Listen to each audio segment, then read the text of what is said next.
Welcome to Satsang. Satsang is Sanskrit, made up of two parts. Sat is immortal being. Sang is association. The word Sangha is a community of truth seekers. It comes from the same root. So, association with immortal being is what Satsang is. So, in order to associate with your true immortal being, you have to see deeper than the identification with yourself as a human being. And that's why we're here. As long as the veiling of the identification, I am a human being, is what you believe to be real, then you miss the shining of immortal being. And so what we're here for is to be willing to pierce the veils, to see through the false identities, so that we can find what's real. If we put our attention on what we believe is real, then that's what appears. And we've all are born into identity as a human being. That's what we believe is real. And as long as we believe that's real, we miss the reality of ourselves as immortal being. That's what satsang is for. It's to bring us back to the truth of ourselves. And someone, Avram, brought up last week this distinction of teachers. I've been very lucky in my life. I've had some wonderful teachers. One of my teachers is a Taoist teacher. I had spent 3 years with my Taoist teacher and learned so much from him. And he was a teacher of form. Most teachers are teachers of form. With my Tibetan Buddhist teachers, there was a certain form. You had to do prostrations. So I did thousands of prostrations and learned different prayers and different visualizations and different practices. And these were all very useful. These were all forms. And the point of it is the teacher has a form and you learn the teacher's form. And if you can do the form as well as the teacher does, then you've become a master of that form. Satsang is not like that. There is no form. There's nothing to practice. There's nothing to copy. You can't do it the way the teacher did it. There's no way of being yourself. There's no form you can follow. Anything that you learn as a form, as a practice, you will lose. Eventually. Either when you die or when you stop practicing it. So, satsang is not about that. It's not about practicing something. It's not about learning something. It's not about something that you can lose. It's realizing what's always already here that can't be lost. You already are what you're searching for.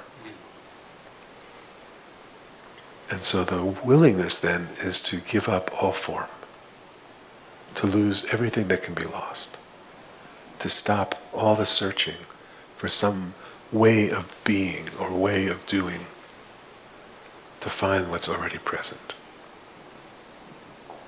And that's the confusion between being and doing.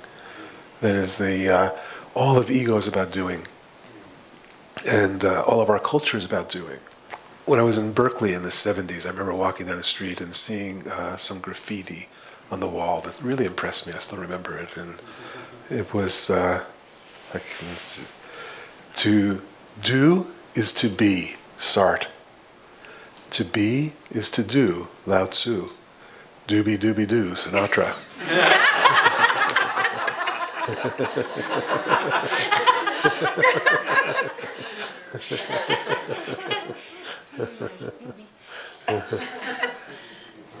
And so this Sartre, or the existentialist view, is that to do is to be, is that I am what I do. I am my career, I am my art, I am my relationships. Whatever it is I do, that's who I am. And that's what we're trained to do. That's a survival strategy. That's how we've been trained to survive as animals, is to be successful doers. To do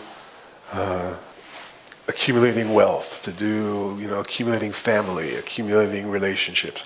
accumulating power, doing art, whatever it is, there's a sense that if I do it right, if I do enough, I'll be happy and fulfilled. But it never leads to happiness and fulfillment. It leads to actually an existential angst, a sense that there's something missing. That even though I've been so successful in whatever it is I've done, I'm not happy, I'm not fulfilled, it's not enough. Because doing never leads to being. Just simply doesn't work that way. So are you willing to give up?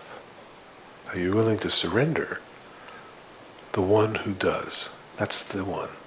That's the veiling. The doer is the veiling of being. The I did it, I want it, I. This I that does and wants and needs and is successful and is sad and is happy and is... That I is the false. That's the doer. That's the one that veils the being. And so that's what has to be seen through. That's the one that surrenders.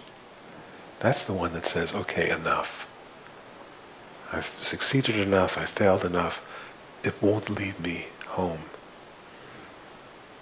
That's the one that says, oh, okay, I must return to my source. I must return to being. Doing just makes me tired and wears me out and doesn't lead me to fulfillment. And then in this return, there's a surrender back into your own heart, back to your own self. And out of that naturally arises the next line of that little thing. To be is to do. Being yourself quite naturally. Doing happens. But it happens without the sense that I am doing it to make myself whatever. It becomes a natural expression of being. Then the world is right side up. Before that, it's really upside down.